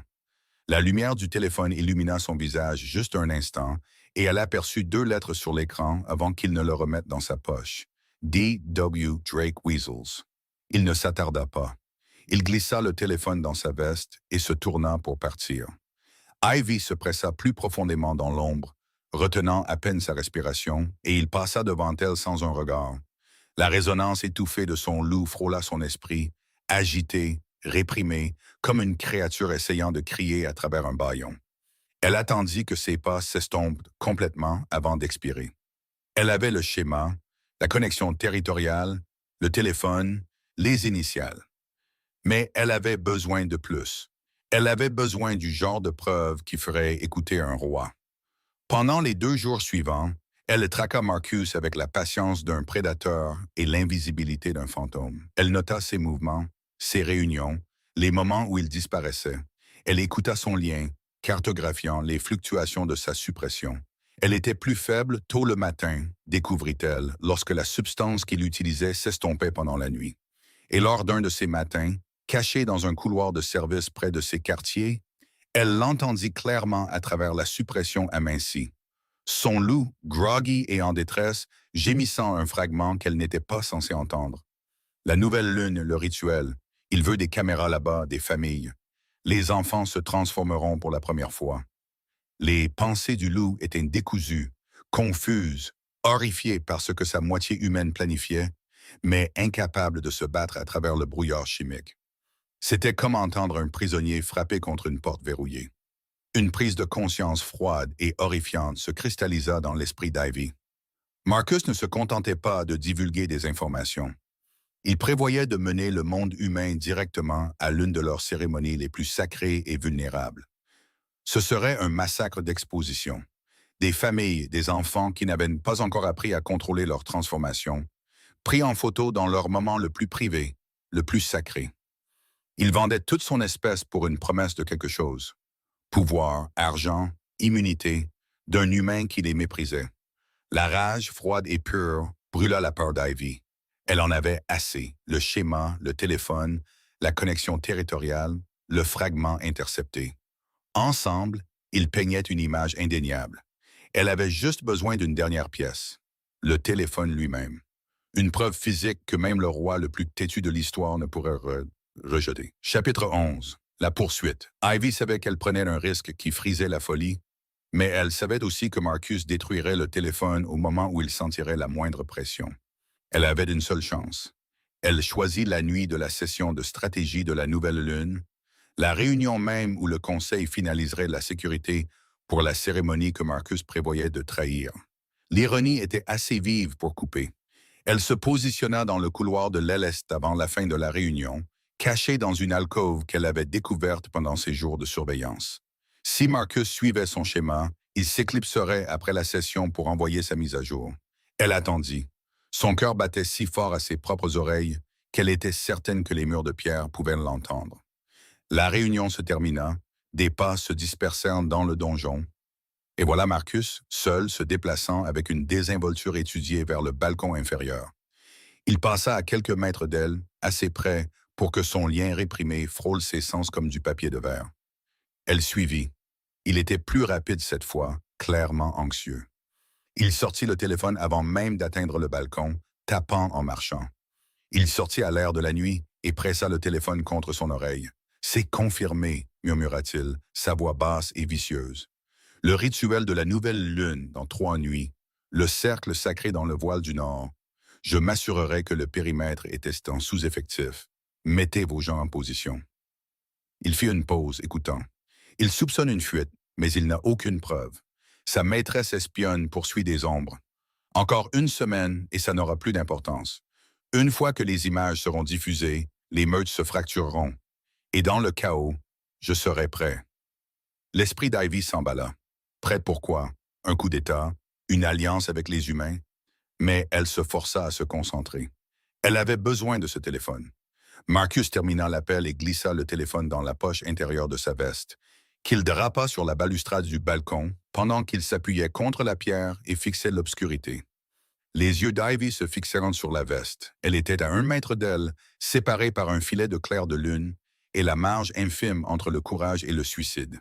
Elle ne réfléchit pas, elle bougea. Sa main se referma sur le téléphone dans la poche de la veste et elle le sortit d'un mouvement fluide, le pressant contre son corps pour étouffer tout son. Elle faillit y arriver.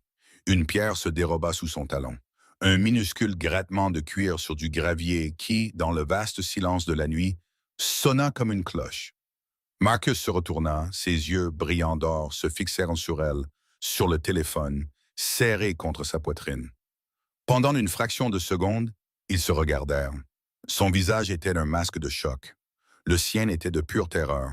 Puis son expression se tordit en quelque chose de monstrueux. « La petite archiviste, souffla-t-il, tu n'aurais pas dû faire ça. » Il se jeta sur elle, sa main se refermant sur son poignet avec une force écrasante, et elle cria de douleur. Mais elle se dégagea en se tordant, son corps réagissant avec une vitesse et une force qui les surprirent tous les deux. La louve en elle surgissant à la surface avec un grognement de fureur protectrice qu'elle dut s'efforcer de contenir. Alors elle courut. Elle sprinta dans le couloir, le téléphone serré dans son poing comme une bouée de sauvetage, ses chaussures souples, presque silencieuses sur la pierre. Derrière elle, les pas de Marcus étaient lourds, se rapprochant, sa respiration devenant rauque et bestiale alors que la transformation partielle prenait le dessus. Elle sortit par une porte latérale et se retrouva dans la forêt, l'air froid de la nuit la frappant comme une gifle. Elle courut à l'aveuglette, les branches lui fouettant le visage, la faisant saigner, ses poumons brûlants d'effort. Il était plus rapide en forme humaine, courante en forme humaine. Il était plus rapide, et les sons de sa poursuite devenaient de moins en moins humains à chaque seconde. Le craquement du tissu qui se déchire, le bruit humide des articulations qui se reforment, le grognement guttural d'une gorge qui n'est plus faite pour parler. Il se transformait. En pleine poursuite, il laissait sa louve prendre le dessus, et à l'intérieur d'Ivy, sa propre louve explosa. « Transforme-toi !» L'ordre était un rugissement, plus fort et plus puissant que tout ce qu'Ivy avait jamais entendu de sa propre bête. Il s'écrasa contre sa conscience avec le poids d'une fureur réprimée toute une vie. « Transforme-toi maintenant, batte-toi, nous pouvons le vaincre, nous sommes assez fortes. » Les jambes d'Ivy brûlaient. Une branche attrapa son épaule et la fit tourner sur le côté, la faisant presque tomber. Elle se rattrapa contre un tronc d'arbre, l'écorce lui écorchant les paumes, et continua de courir. « Je ne peux pas. »« Tu peux. Tu choisis de ne pas le faire. Ce n'est pas la même chose. Si je me transforme, tout le monde saura. Si tu meurs, rien n'aura d'importance. » La logique de sa louve était un bélier contre les murs qu'elle avait construits pendant 20 ans.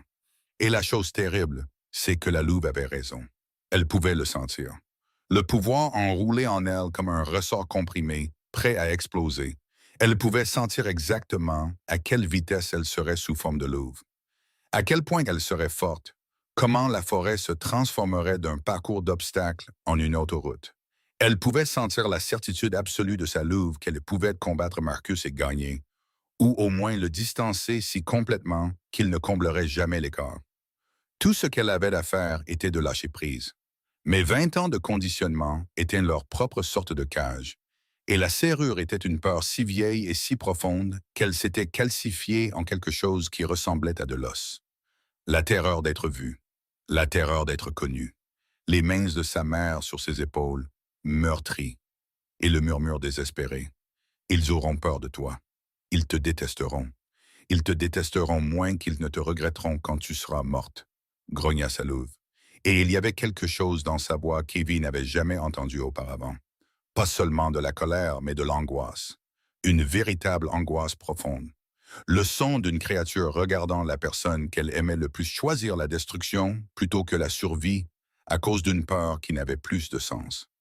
Tu as révélé ton secret au monde entier en quelques semaines de toute façon, insista la louve, sa voix craquant de logique désespérée. Tu t'es tenu dans cette salle du conseil et tu as dit les mots. Alors que protèges-tu? Que reste-t-il à protéger? Rien. La seule chose qui reste, c'est nous. Et nous sommes sur le point de mourir dans cette forêt parce que tu as trop peur d'être ce que tu es. Un sanglot s'échappa de la gorge d'Ivy, non pas d'épuisement, mais de la pure vérité dévastatrice de la chose. Sa louve avait raison sur toute la ligne. Mais savoir que quelque chose était vrai et briser l'habitude d'une vie en un seul moment terrifié étaient deux choses différentes, et le fossé entre les deux était en train de la tuer.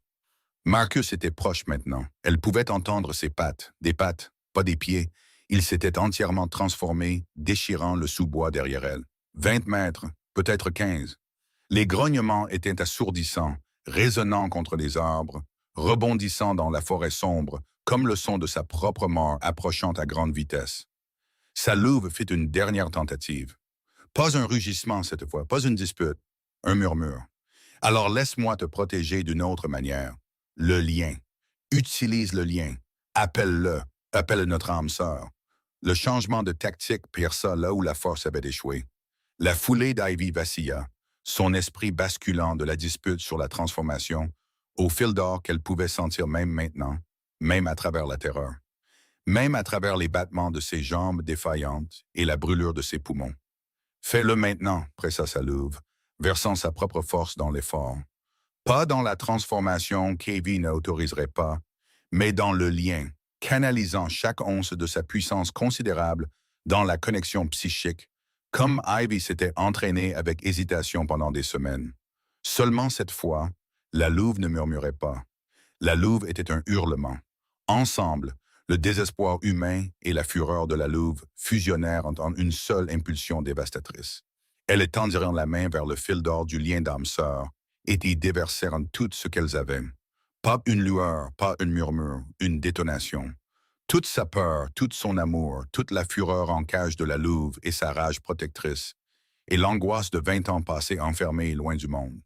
Tout fut comprimé en un seul cri psychique qui déchira la connexion sacrée comme la foudre sur un fil. Roman. L'effort la fit presque tomber. Sa vision devint blanche sur les bords, ses genoux fléchissants.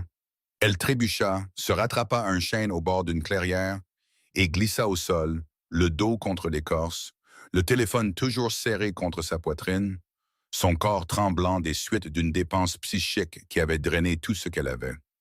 Elle pouvait entendre Marcus entrer dans la clairière, les pas lourds et délibérés d'un prédateur qui savait que sa proie n'avait plus nulle part où fuir. Et à l'intérieur d'elle, sa louve, épuisée, ayant tout donné dans le cri, s'enroula autour de sa conscience comme un bouclier, pressant chaleur, amour et une protection féroce et inébranlable contre sa conscience défaillante. « Je suis là », murmura-t-elle. « Quoi qu'il arrive, je suis là. » Ivy ferma les yeux, serra plus fort le téléphone et attendit soit le salut, soit la fin. Chapitre 12. Le loup d'argent. Roman était assis dans son bureau, le verre de vin intact à côté de lui, témoignage de son trouble. Il ne pouvait pas chasser l'image du visage d'Ivy de son esprit, la blessure dans ses yeux quand il l'avait congédiée dans le jardin, la douleur brute que ses mots imprudents avaient causée. Et la note anonyme, non signée, spécifique, étrangement précise dans sa description des mouvements de Marcus. Il l'avait rejetée comme une manœuvre politique, mais quelque chose le taraudait, une écharde de doute qu'il ne pouvait pas extraire. Son loup, qui avait été une bête furieuse et blessée toute la soirée, arpentait les confins de son esprit. Nous l'avons blessée, grogna-t-il. Nous l'avons repoussée alors qu'elle essayait d'aider. Notre âme sœur est venue à nous et nous lui avons tourné le dos. Je sais, marmonna Roman dans le silence de la pièce, se frottant les tempes. Il devait arranger ça. Demain, il irait la voir. Il s'excuserait. Il expliquerait tout. Au diable le devoir. Il ne pouvait pas supporter un instant de plus de lui causer de la douleur. Il était si perdu dans ses pensées angoissantes qu'il faillit le manquer. Au début, ce n'était qu'un léger tremblement le long du lien d'âme-sœur, une lueur de malaise, plus forte que la douce chaleur qu'il avait ressentie ces dernières nuits, plus forte que cette étrange et confuse impulsion qu'il avait ressentie dans la sphère de confinement. Il se redressa, la tête penchée. Puis le tremblement devint une vague, et la vague devint une force de marée de terreur pure et non diluée qui le frappa avec la force d'un impact physique. C'était sa terreur, celle d'Ivy. Ce n'était pas un sentiment vague ou une faible intuition. C'était un cri brut et primal d'une âme en danger de mort, transmis directement à son cœur avec une clarté qui brisa tous les murs qu'il avait jamais construits.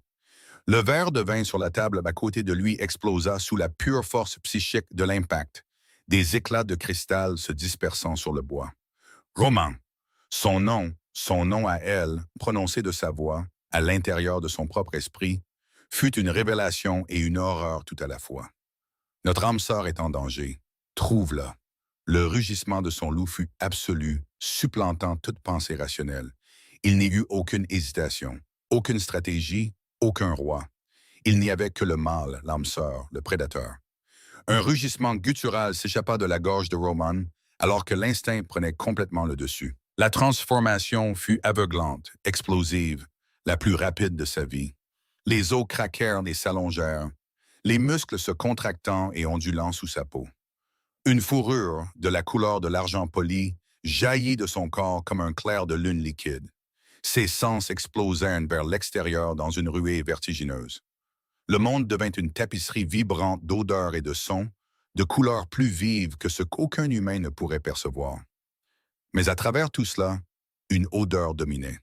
Celle d'Ivy, mêlée à l'odeur âcre et piquante de la peur. Et en dessous, une autre odeur qui fit brûler tout son être de rage. L'Alpha Marcus. Il n'utilisa pas la porte. Il se lança à travers la fenêtre renforcée de son bureau, brisant le cadre et le verre dans une explosion de bois et de cristal. Il toucha le sol en courant. Un loup argenté massif, plus grand et plus puissant que tout autre. Ses pattes touchaient à peine la terre alors qu'il se déplaçait. Les gardes dans la cour le virent, leur propre loup gémissant de soumission face à la pure force de sa présence d'alpha. Mais aucun n'osa bouger ou suivre. Il était un flou argenté, une traînée de clairs de lune et de fureur, s'écrasant à travers la forêt avec l'intensité unique d'un prédateur en chasse. Le lien était une ligne tendue le tirant vers elle. Il pouvait la sentir faiblir, sa terreur monter en flèche. Il se poussa plus vite, incroyablement plus vite, ses puissantes jambes dévorant le sol. Les branches qui auraient ralenti n'importe quel loup normal, il les traversait simplement, les brisant comme des brindilles. Il fit éruption dans une petite clairière éclairée par la lune, et la scène devant lui envoya une vague de rage meurtrière qui faillit l'aveugler. Ivy était au sol, le dos contre un grand chêne, le visage pâle et strié de larmes, sa robe déchirée et boueuse de la poursuite. Quelque chose brillait dans son poing serré. Un téléphone, réalisa-t-il vaguement, serré si fort que ses jointures étaient blanches. Et debout au-dessus d'elle se tenait Marcus, sa propre forme à mi-chemin d'une transformation. Ses traits déformés en un grognement monstrueux. Une main massive et griffue levée pour le coup de grâce. Roman ne hurla pas. Il n'avertit pas. Il attaqua. Il frappa Marcus avec la force d'un bélier, un missile argenté silencieux de pure fureur alpha. L'impact envoya l'autre loup voler, s'écrasant contre un arbre, avec un craquement écœurant d'os et de bois. Marcus se releva en chancelant, sa transformation se complétant en un grand loup à la fourrure sombre. Mais il n'était pas de taille face au roi alpha dans une rage protectrice. Le combat fut dévastateur dans sa brièveté. Roman était plus rapide, plus fort, plus impitoyable. Chacun de ses mouvements était alimenté par le besoin primal de protéger son âme sœur et d'éliminer la menace. Ses crocs brillaient d'argent au clair de lune. Il se déplaçait avec la grâce mortelle d'un prédateur au sommet de la chaîne alimentaire. En quelques instants, Marcus fut cloué au sol, brisé, son loup sombre gémissant sous la patte argentée massive de Roman. Le coup de grâce était là. Les mâchoires de Roman étaient à la gorge de Marcus, le goût du sang, de la fourrure et de la trahison sur sa langue. Chaque instinct criait « Achève-le ». Mais le roi Broumahin, le roi stratégique, impitoyable et brillant, refit surface à travers la brume rouge de la rage de l'âme sœur. Un traître mort ne pouvait pas révéler ses complices. Un traître mort ne pouvait pas avouer toute l'étendue de sa trahison. Un traître mort était un livre fermé, et Roman avait besoin de chaque page. Avec un grognement qui fit trembler les arbres, Roman relâcha la gorge de Marcus et serra plutôt ses mâchoires autour de la patte arrière du traître, brisant l'os avec une cruauté délibérée et calculée. Marcus hurla, un son brisé et pathétique, et sa transformation échoua, le laissant un humain froissé et saignant sur le sol de la forêt, complètement neutralisé. Les gardes, attirés par les bruits, arrivèrent enfin. Roman grogna sur eux, un ordre qui n'avait pas besoin de mots. Sécurisez le prisonnier, il ne meurt pas. Puis il se détourna du traître brisé et tout le reste cessa d'exister. Il força la transformation à reculer, la métamorphose le déchirant dans une vague frissonnante de feu et de glace. Les os craquèrent et se contractèrent. Les muscles se reformèrent sous une peau maintenant luisante de sueur. Il redevint humain en quelques secondes, ses vêtements détruits, son corps tremblant de fureur résiduelle. Il alla directement à Ivy. Elle tremblait, recroquevillée à la base du chêne, sa robe déchirée, sa peau égratignée par la course effrénée à travers la forêt. Quand elle entendit ses pas, sa tête se releva brusquement, et l'expression sur son visage, le soulagement brut et désespéré, le brisa presque. Il s'agenouilla devant elle. Doucement, combattant chaque instinct, lui criant de la serrer contre lui et de ne jamais la lâcher. Il enleva ce qui restait de sa chemise de cérémonie en lambeaux et l'enroula autour de ses épaules tremblantes. Ses mains tremblaient autant que les siennes. Puis il la prit dans ses bras. Il la serra fort contre sa poitrine, une main berçant l'arrière de sa tête, l'autre enroulée autour de sa taille si férocement que c'était comme s'il essayait de la fusionner à son propre corps pour que rien ne puisse plus jamais les séparer. « Es-tu blessé ?» demanda-t-il, sa voix épaisse d'une émotion qu'il n'essayait plus de cacher. Elle était rauque de son rugissement, rude de fureur et d'angoisse, et d'un amour désespéré qui avait consumé toute prétention de distance. « Il ne t'a pas fait de mal, s'il te plaît, dis-moi qu'il ne t'a pas fait de mal. » Elle secoua simplement de la tête, enfouissant son visage dans sa poitrine, ses petites mains le serrant avec une force désespérée. Il pouvait la sentir sangloter contre sa peau, son corps entier tremblant de la chute d'adrénaline. Il la serra plus fort, la berçant doucement, murmurant contre le sommet de sa tête. « Je te tiens, murmura-t-il, chaque mot un vœu. Tu es en sécurité, tu es là, je te tiens, je t'ai. » Il enfouit son visage dans ses cheveux, herbes sauvages et vieux papiers, et quelque chose de purement, uniquement Ivy sous la peur et la saleté de la forêt. Son parfum le ramena à la réalité, calma la bête qui voulait encore du sang. « Plus jamais, souffla-t-il. Je te le jure, sur le lien, sur ma vie, plus jamais. » Il avait failli la perdre. La pensée était un vide froid et terrifiant. Et dans ce vide, chaque mur qu'il avait construit se transforma en cendres. Chaque excuse sur le devoir, sur la politique, sur la protection par la distance, tout cela n'était rien comparé à la réalité d'elle tremblant dans ses bras. Après un long moment, quand sa respiration s'était calmée et que son rythme cardiaque avait commencé à s'accorder avec le sien à travers le lien, elle se recula juste assez pour le regarder. Ses yeux vert mousse étaient bordés de rouge, striés de larmes, et brillaient de quelque chose qu'il n'attendait pas. Elle leva son poing serré et l'ouvrit. Le téléphone prépayé de Marcus reposait dans sa paume. « J'ai la preuve », murmura-t-elle. Roman fixa le téléphone. Puis il la fixa, l'archiviste silencieuse et sans prétention, tremblante et ensanglantée, tenant la preuve de haute trahison dans sa main égratignée. Quelque chose dans son expression changea. Pas seulement de l'amour, pas seulement de la protection, mais un respect naissant et stupéfiant. « Toi. » Sa voix le lâcha. Il déglutit difficilement. « Tu as fait ça? » « Vous n'écoutiez pas, dit-elle, Et il n'y avait aucune accusation là-dedans, juste une simple déclaration de fait qui le frappa plus fort que n'importe quel coup. Alors je l'ai trouvée moi-même. Il la regarda pendant un long moment suspendu. Puis il pressa son front contre le sien, ses yeux se fermant, un son s'échappant de ses lèvres qui était à moitié un rire, à moitié une expiration brisée. « Je ne vais plus jamais, dit-il doucement, te sous-estimer. » Chapitre 13. Le jugement. La salle du conseil était silencieuse, l'air épais de tension et d'incrédulité. Les alphas étaient assemblés, non pas pour une réunion, mais pour un jugement. L'alpha Marcus, brisé et lié, était agenouillé au centre de la salle, son visage une masque de haine provocante. Le téléphone prépayé était posé sur la grande table, son contenu déjà extrait par Cale.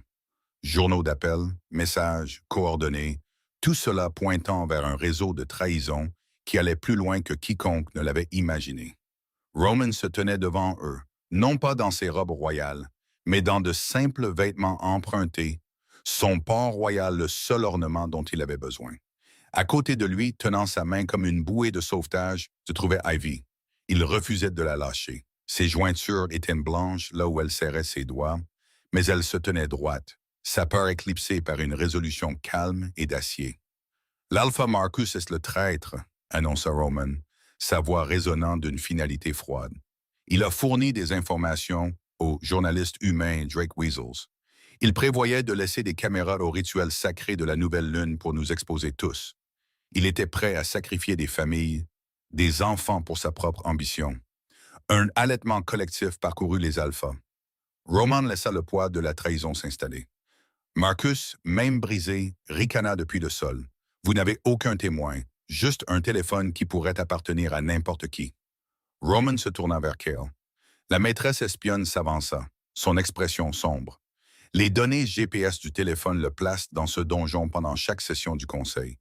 Les messages font référence à des détails spécifiques discutés en réunion à huis clos, et les relevés d'appel se connectent à un numéro enregistré au nom d'une société écran liée au réseau médiatique de Weasels. Le ricanement de Marcus vacilla, mais Roman n'avait pas fini. Il tourna son regard du traître vers la petite femme tremblante à ses côtés. Son expression s'adoucit. Ses yeux pâles d'hiver remplis d'une révérence qui stupéfia les spectateurs en silence. La seule raison pour laquelle sa trahison a été découverte, dit Roman, sa voix s'abaissant mais ne perdant rien de sa puissance, c'est grâce à elle. Il leva leurs mains jointes. C'est elle qui m'a prévenu 2 fois. Et j'étais trop arrogant pour écouter. C'est elle qui a trouvé la preuve. Elle a risqué sa vie pour l'arrêter. Et elle a un don qui nous a tous sauvés. Il regarda Ivy alors, une question silencieuse dans ses yeux. C'est ton choix. Dis-leur. Ivy prit d'une profonde inspiration tremblante. Elle pensa à la prise de sa mère sur ses épaules, à la peur dans la voix de Marin. Ils auront peur de toi. Ils te détesteront pour ça. Elle pensa au parchemin dans les archives. Résonance, les oreilles de l'alpha, les gardiens de la vérité. Elle pensa à chaque année qu'elle avait passée en silence, à chaque secret qu'elle avait porté seule, à chaque moment où elle s'était sentie comme un monstre dans un monde qui ne la comprendrait jamais. Elle pensa à l'accusation de sa louve dans la salle du conseil, les mots qui avaient coupé plus profondément que les griffes de Marcus n'auraient jamais pu le faire. Tu te protèges toi-même. Il y a une différence. Elle pensa aux courses de minuit, à la culpabilité d'enfermer sa louve, à l'échange murmuré qui ne changeait jamais. Merci, je suis désolé. Et elle pensa à la confession murmurée de Roman à travers le plancher. Je sais, plus d'excuses, plus de cages, pas pour sa louve, pas pour son don, pas pour aucune partie de ce qu'elle était. Elle lâcha prise. Je peux vous entendre, commença-t-elle, sa voix petite mais claire dans la salle caverneuse. Pas vos pensées. J'entends le lien, la connexion entre vous et votre loup. J'entends l'harmonie et la dissonance. Elle vit la confusion, puis la compréhension naissante sur leur visage. Je savais que Marcus était le traître parce que je pouvais entendre son mensonge. Son âme était désaccordée, une discorde entre ce que son côté humain prétendait et ce que son loup savait être vrai. Il utilisait quelque chose pour réprimer la dissidence de son loup, pour masquer la dissonance à la détection normale, mais je pouvais entendre à travers. Elle fit une pause, se stabilisant. J'ai pu entendre ces conversations toute ma vie. La révélation resta en suspens dans l'air, choquante et profonde. La main de Roman se resserra autour de la sienne, une encre, une promesse. Vérifiez-le, ordonna Roman, sa voix dirigée vers la salle. Demandez-lui n'importe quoi. Cale s'avança, les yeux vifs. Si c'est réel, pouvez-vous entendre Marcus maintenant? Dit-il la vérité quand il prétend avoir agi seul? Ivy se concentra sur l'alpha brisé. Sa suppression avait disparu maintenant. Quelle que soit la substance qu'il utilisait, elle s'était complètement dissipée pendant sa captivité, et la voix de son loup était un hurlement brut et terrifié d'autopréservation. Pas seul, jamais seul, le bêta de Silver Creek connaît les routes d'approvisionnement par l'Est. Il ment, dit clairement Ivy. Son loup crie les noms de ses complices. Son bêta à Silver Creek est impliqué. Il y a des routes d'approvisionnement à travers les territoires de l'Est. Le visage de Marcus devint blanc. La salle éclata, mais avant que quiconque ne puisse réagir davantage, Ivy tourna son regard vers la seule personne qui comptait.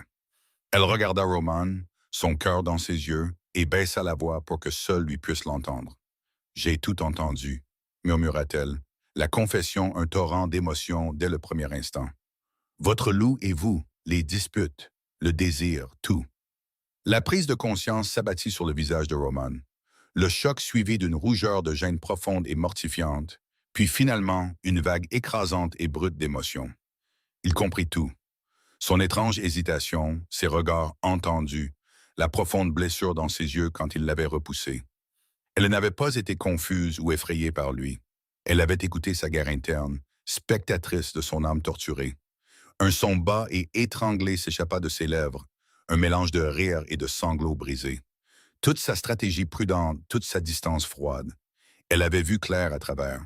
Elle avait connu la vérité de son cœur depuis le début. « Mon loup », déclara-t-il, sa voix résonnant d'une autorité absolue et d'un amour si puissant qu'il était une force physique dans la pièce, avait raison dès le tout premier instant. Il se pencha, son front reposant contre le sien. « Ivy est mon âme sœur, mon autre moitié, ma reine. » Et puis il l'embrassa. Ce n'était pas un roi revendiquant un sujet. C'était un homme abandonnant son âme. C'était une déclaration publique, une promesse contraignante, un saut sur un lien que le destin avait forgé et que la peur avait failli briser. Le baiser était tout. Des excuses, une promesse, un retour à la maison. Quand il se retira, il la garda blottie en toute sécurité contre son flanc, faisant face au conseil stupéfait comme un front uni. Chapitre 14. Le chant. Des semaines plus tard, sous la lumière d'une pleine lune glorieuse, ils se tenaient ensemble dans le cercle sacré, leur meute rassemblée comme témoins. La menace avait été neutralisée. Le réseau de Marcus était démantelé, ses complices arrêtés, et les sources de Drake Weasel s'étaient taries du jour au lendemain. Cale, travaillant avec le don d'Ivy, avait mené l'audit de sécurité le plus approfondi de l'histoire des meutes, et les frontières étaient plus solides qu'elles ne l'avaient été depuis une génération. Et à travers tout cela, Ivy s'était tenue aux côtés de Roman. Pas derrière lui, pas dans son ombre, mais à ses côtés. Son don reconnu par le Conseil comme ce que les anciens parchemins avaient décrit, une résonance, la première de mémoire vivante. Roman, d'une voix claire et forte, fit sa déclaration devant les meutes assemblées. « Je te choisis, Ivy, devant tous les témoins, maintenant et pour toujours. » Puis il se transforma. Son loup argenté était immense et magnifique sous le clair de lune, ses yeux trouvant les siens avec une chaleur qui n'avait besoin d'aucun don psychique pour être lue. Ivy sentit sa propre louve s'agiter. Pas la créature réprimée et cachée qu'elle avait gardée en cage pendant des années, mais quelque chose d'éveillé, quelque chose qui avait attendu patiemment ce moment. Non pas parce qu'il avait besoin de permission, mais parce qu'elle la lui donnait enfin. Elle avait passé sa vie à cacher sa louve par peur. Peur d'être vue, d'être connue, que son secret soit exposé. Mais elle n'avait plus de secret. Elle s'était tenue devant les loups les plus puissants du monde et leur avait dit la vérité. Elle n'avait plus rien à cacher. Elle pensa aux courses de minuit, aux heures de liberté volée qui n'étaient jamais suffisantes, à la joie coupable d'étirer des muscles qu'elle n'était jamais censée utiliser, au « merci » et « je suis désolé » murmuré, qui étaient devenus un rituel aussi sacré que n'importe quelle cérémonie. Elle pensa au matin où ses yeux avaient brillé d'or dans la salle du conseil, sa louve grognant pour protéger une pièce pleine de loups qui ne savaient pas qu'elle existait. Elle pensa à la poursuite dans la forêt, sa louve hurlant pour être libérée pendant qu'elle courait sur des jambes humaines, choisissant la cage même quand cela aurait pu lui coûter la vie. Tu as révélé ton secret au monde entier, avait dit sa louve. Que reste-t-il à protéger? Rien. La réponse était rien, et ainsi pour la première fois depuis des années, elle lâcha prise complètement. Pas avec l'urgence désespérée et volée d'une course de minuit. Pas avec la retenue coupable et prudente de quelqu'un qui sait qu'il devra se replier dans la boîte le matin venu. Elle lâcha prise comme un oiseau lâche la branche. Avec confiance, avec abandon, avec la certitude absolue que l'air la soutiendrait. La transformation ne fut pas douloureuse, mais joyeuse. Une floraison, un desserrement de quelque chose tenu serré pendant trop longtemps. C'était le contraire de chaque matin où elle avait forcé la louve à redescendre. Chaque nuit où elle avait verrouillé la criage et murmuré ses excuses. C'était de la serrure qui se brisait. C'était de la porte qui s'ouvrait et restait ouverte. Quand elle ouvrit les yeux, le monde était une tapisserie vibrante d'odeurs et de sons, plus nette et plus belle qu'elle ne s'en souvenait. Un allaitement collectif parcourut les loups rassemblés. Sa louve n'était pas la petite créature sans importance qu'ils avaient supposée. Elle était grande et puissante. Son pelage de la couleur de la terre riche et du feu d'automne, sa présence une force qui fit instinctivement baisser la tête aux loups autour d'elle. Elle était magnifique, et elle s'était cachée à la vue de tous pendant 20 ans. Le loup argenté de Romane s'avança et lui donna un léger coup de museau, un doux gémissement de pure joie grondant dans sa poitrine. La voix de son loup, cristalline dans son esprit, ne contenait aucune surprise. J'ai toujours su, dit-il simplement. J'ai toujours pu sentir sa force, même quand elle la cachait au monde. Et à l'intérieur d'elle, pour la première fois, sa louve ne murmura pas « merci ».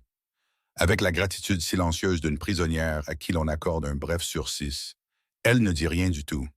Elle était simplement là, présente, sans contrainte, joyeuse. Enfin et complètement libre.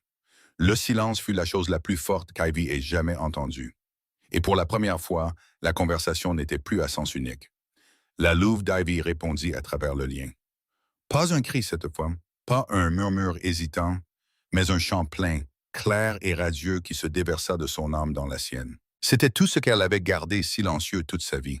Chaque année de solitude, chaque secret porté seul, chaque moment d'amour qu'elle avait entendu à travers le lien et auquel elle n'avait jamais pu répondre. Jusqu'à maintenant. Cours avec moi, envoya-t-il, une pensée de pur bonheur. Oui, répondit-elle, son cœur s'envolant. Toujours. Ensemble, ils se tournèrent et coururent, deux moitiés d'un tout, laissant le cercle silencieux derrière eux pour courir sous la lune, leur chant partagé résonnant à travers les arbres. Le bourdonnement de la meute qui les observait enfla derrière eux. Non plus un vrombissement ou un rugissement, mais quelque chose de nouveau, une harmonie.